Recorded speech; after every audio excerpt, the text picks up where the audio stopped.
Explotación entre bandas. La banda va a ser de 1000 a 1400. Y a todos los Banda cambiaria en la Argentina. Lo estamos anuncia convocando Luis Caputo. esta tarde de viernes para anunciarles que hemos llegado a un nuevo acuerdo con el Fondo Monetario Internacional. En este momento está el board reunido para su aprobación. ¿Qué implica este nuevo acuerdo con el fondo? Implica que vamos a terminar, a concluir con la etapa 3 de nuestro programa económico. Nosotros planteamos el programa inicialmente en estas 3 etapas. La primera era terminar con el déficit fiscal, la segunda terminar con el déficit cuasi fiscal y la emisión monetaria, y la tercera era la recapitalización del Banco Central. Entonces, este acuerdo que estamos iniciando hoy es básicamente para recapitalizar el Banco Central. ¿Y qué implica, para que la gente entienda, recapitalizar el Banco Central? Implica respaldar los pesos que el Banco Central ha emitido. Es decir, los pesos que el Banco Central emite no es otra cosa que la deuda que tiene el Banco Central con la gente. Una deuda que la política en Argentina ha despreciado por muchísimos años. Nosotros venimos con este acuerdo justamente a tratar de honrar y sanear esa deuda más que nunca. Esta recapitalización del Banco Central lo que implica es, esencialmente para la gente, es tener una moneda más sana, tener una moneda sana y continuar y acelerar el proceso de desinflación. Eso es lo que nos va a permitir esencialmente este nuevo acuerdo. También nos va a permitir, a partir del lunes, terminar con el cepo cambiario, ese cepo cambiario que tanto daño ha hecho, que se puso en el 2019 y que tanto limita, digamos, el normal funcionamiento de la economía, ¿no? Terminar con el cepo cambiario dentro de este contexto macroeconómico de orden fiscal y de orden monetario, lo que inevitablemente va a generar es que empiecen a entrar inversiones que hoy están pendientes de que Argentina diera esta nueva etapa, de que pudiéramos terminar con estas restricciones cambiarias. Estas inversiones, entonces, ¿qué van a generar? Bueno, van a generar la consolidación del crecimiento que ya estamos viendo. La economía ha crecido en el 2024, diciembre contra diciembre, un 6%. Estas mayores inversiones, como digo, va a generar un mayor crecimiento que va a generar a su vez un mayor superávit. Ese mayor superávit en un gobierno como el nuestro, que no aumenta el gasto, nos va a dar la posibilidad de poder bajar impuestos, poder devolverle cada vez más recursos al sector privado. Va a permitir entonces también que haya más empleo y mejores salarios, algo que Argentina, realmente una situación económica que no se vive desde hace muchísimos años. Tengan en cuenta ustedes que Argentina no crece a nivel de país y no crece a nivel de empleo desde hace 14 años, ¿no? Bueno, voy a arrancar, sé que el tiempo es tirano, pero quiero arrancar con agradecimientos porque hay muchísimo trabajo atrás de esto que estoy anunciando y realmente siento que cada uno de los que está acá acompañándonos merece ese reconocimiento. Así que mi agradecimiento primero acá al chabón que tengo acá al lado, amigo, al presidente del Banco Central.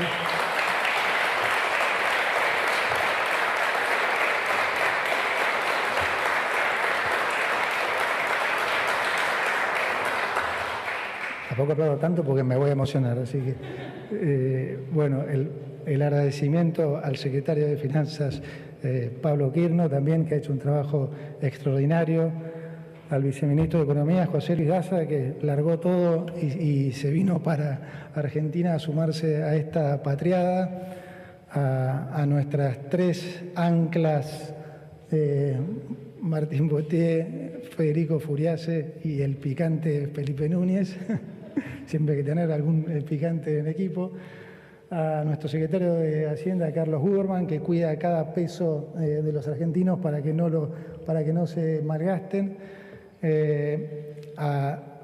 todo el equipo del Banco Central, al vicepresidente Vladimir Berning, a Baltasar Krause, a Esteban Klein, a Nicolás Ferro y a todo el directorio. Realmente muchísimas gracias a todos, y hago extensivo también a todo el equipo, no de economía, pero que también se han sumado, que están acá y son excelentes profesionales. También le quería agradecer a todo el gabinete, ¿sí? A todo el gabinete de ministros y secretarios, que son unos campeones, que trabajamos bárbaros juntos. Y obviamente un agradecimiento especial al presidente de la Nación por su liderazgo, por su generosidad, por su valentía, porque cada vez que trabajo más con él, realmente más admiración me genera, y sobre todo hemos desarrollado una relación realmente de mutuo afecto. Ya no es solo la valoración que le tengo a nivel profesional, sino como persona. Digo, ojalá todos pudieran conocerlo como yo lo conozco, porque además de sus dotes profesionales y académicos, es una persona realmente admirable. Así que muchas gracias, señor presidente. Y, por supuesto, también agradecerle a mi mujer, que hace 18 meses que hace de madre y padre, a mis hijos y a las familias de cada uno, que las veo a muchos acá. Así que, bueno, perdón que me extendí, pero me parece que correspondía. Bueno, antes de anunciarles las medidas, me parece que es extremadamente importante siempre repasar la herencia, ¿no? Porque no hay que olvidar de dónde venimos. Nosotros heredamos 5 puntos de déficit fiscal, 10 puntos de déficit cuasi fiscal. Alguno se preguntará por ahí qué es el déficit cuasi fiscal. El déficit cuasi fiscal es el déficit fiscal que el fisco le pasa al Banco Central, ¿no? Digamos, es ese déficit fiscal que estuvo financiado por emisión monetaria que pesos que la gente no demanda, y que entonces, ¿qué hace el Banco Central? Tiene que emitir un bono para rescatar esos pesos. Antes eran LEBACs, después fueron LELIQs, y por esos pesos que hace tiene que pagar una tasa de interés. Entonces, esa tasa de interés genera de vuelta unos intereses, dicho sea de paso, que esencialmente se honran con mayor emisión. Y eso es lo que genera ese déficit cuasi fiscal. Heredamos una situación de cepo cambiario con 200% de brecha, una inflación que venía en los últimos meses al 12,5%, pero una inflación escondida debajo de la alfombra fenomenal, producto de que había un montón de precios pisados, desde el tipo de cambio, alimentos, tarifas, combustibles, todo que, una vez sincerado, por supuesto, hizo que la inflación escalara en diciembre, la minorista al 25,5%, la mayorista al 54%. Un descalabro monetario sin precedentes, es decir, digo sin precedentes porque el descalabro venía tanto del lado de la demanda como del lado de la oferta. O sea, del lado de la demanda estábamos en niveles de demanda de dinero muy próximos a lo que fueron los niveles que gatillaron hiperinflaciones. Todos los que están acá, todos en sus casas, recuerdan que hasta hace 2 años nadie quería tener un peso en el bolsillo. Peso que le entraba se lo gastaban en algo, compraban dólares, compraban algún bien o algo. Pero además había una sobreabundancia de pesos generada por este mega déficit y por esta mega bola de LELIQ. Solamente el último año el gobierno anterior había emitido 13 puntos de productos, generando que hubiera casi 3 bases, un poco más de 3 bases monetarias en estas LELIQs, en estos pasivos remunerados. Entonces, con mucha lógica, bueno, puedo decir más cosas, digamos, el último año las jubilaciones habían caído 30%, es decir, el descalabro desde todo punto de vista constituyó la peor herencia de nuestra historia. Creo que eso es un consenso que absolutamente nadie discute. Entonces, Nosotros en ese momento asumimos a sabiendas que no teníamos ningún recurso, porque no había además ninguna reserva en el Banco Central, las reservas netas eran negativas en 12.000 millones y además el Banco Central tenía una deuda de 50.000 millones con los importadores, que ya tenían rota su cadena de importación con los proveedores del exterior. Entonces, la situación era realmente dramática porque no había ningún recurso y, como ustedes saben, tampoco Argentina tenía ninguna credibilidad, y la credibilidad es la herramienta fundamental para hacer política económica.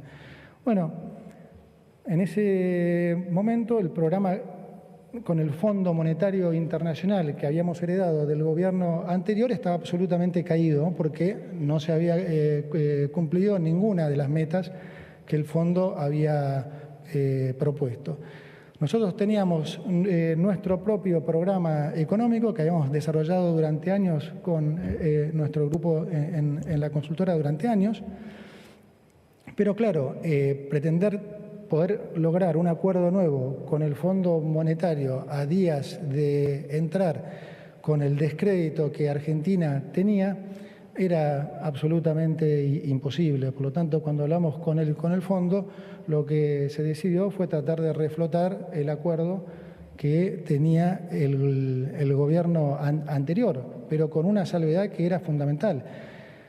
Digamos, reflotar ese acuerdo equivalía a entrar igualmente en una hiperinflación. Entonces, nosotros lo que le dijimos al fondo es, bueno, nosotros vamos a llevar adelante nuestro propio programa, por desafiante que parezca, y bueno, y ustedes evaluarán, en la medida que nosotros vamos cumpliendo con las metas, de acá a algunos meses, entonces les estaremos tocando la puerta a ver si pueden sumarse a este proyecto y ayudarnos a lo que sería la tercera etapa, que era justamente la recapitalización del Banco Central. Entonces, encaramos nuestro propio programa a sabiendas que era un programa extremadamente desafiante y que las probabilidades de caer en crisis, de acuerdo a lo que eran todos los pronósticos, eran de más de 90%, y las probabilidades de caer en hiperinflación, lo mismo. Bueno, arrancamos entonces con la primera etapa, que era el terminar con el déficit fiscal. El déficit fiscal heredado de 5 puntos lo terminamos en el primer mes de nuestro mandato. Esto fue algo revolucionario, absolutamente inesperado, acá y en el resto del mundo. De hecho, nadie lo creía, aún cuando lo seguíamos cumpliendo con el correr de los meses. Entonces, digamos que con esto logramos derribar varios mitos, por lo menos tres mitos.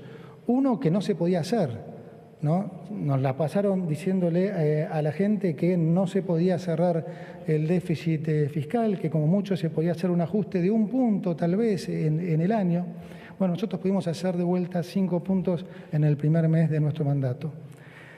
Derribamos un segundo mito, que era el de que iba a ser, el de que no era socialmente aceptable, de que si se hacía una cosa así iba a haber una revuelta en la calle. Bueno, nuestro presidente se pasó por 2 años explicando cuál había sido el verdadero problema del país, que durante 123 años, de 123 años, en 113 el país había corrido déficit fiscal, que de las 22 crisis que habíamos tenido, 20 habían sido de origen fiscal.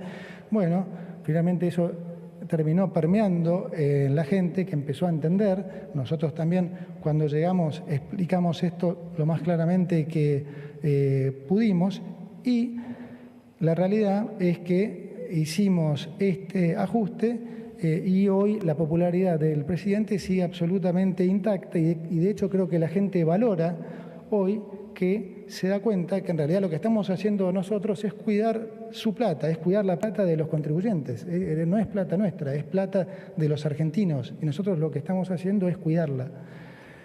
Y derivamos un tercer mito, que era el que si uno hacía un ajuste fiscal implicaba entrar en una recesión fenomenal. Y nosotros logramos hacer esto. No sé si ahí tenemos, si lo pueden ver en el gráfico. Logramos hacer este ajuste donde conseguimos bajar la inflación de niveles del 25,5, la minorista al 2,5 y la mayorista del 54, a niveles que llegaron a estar en uno y pico. Lo hicimos logrando hacer crecer la economía diciembre contra diciembre un 6%.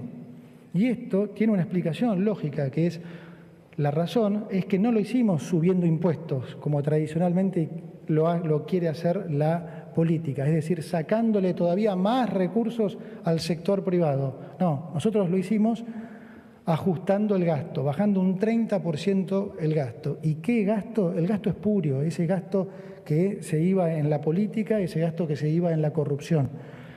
Recuerden que, bueno, ustedes no sé si se van a acordar, pero cuando la inflación bajaba más fuertemente de lo que muchos esperaban, la respuesta de varios de nuestros colegas va a ser a costa de una recesión infinita. ¿Sí? Bueno, fíjense ustedes que terminamos el año con la economía creciendo un 6%, con los salarios recuperando. Ahí tenemos en algún momento lo que fueron los logros. Pero voy a pasar un segundo antes a lo que es la segunda etapa, que fue el terminar con el déficit cuasi fiscal y la emisión monetaria. Porque acá voy a decir algo que es muy importante. Terminar con el déficit fiscal era una condición necesaria para estabilizar la economía. Ahora, no era una condición suficiente. Si nosotros no hubiéramos implementado el programa monetario, financiero y cambiario que implementamos, créanme que hubiéramos terminado inevitablemente en una hiperinflación, aún habiendo llegado a equilibrio fiscal. Y les voy a explicar por qué. Me voy a tomar el trabajo de explicar por qué y espero que me escuchen y lo entiendan, porque esto es fundamental. Nosotros decidimos simplemente...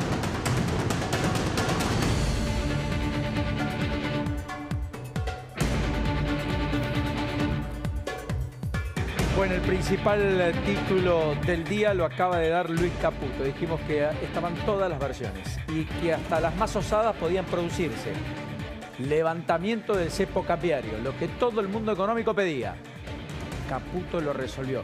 ¿Viste que dijo que hay algunos que son picantes y habló de Felipe Núñez? Sí, exacto. Yo creo que Felipe Núñez dejó trascender lo que después Caputo anunció. Exactamente, yo creo Podemos lo poner mismo. el tuit de Felipe Núñez porque fue el que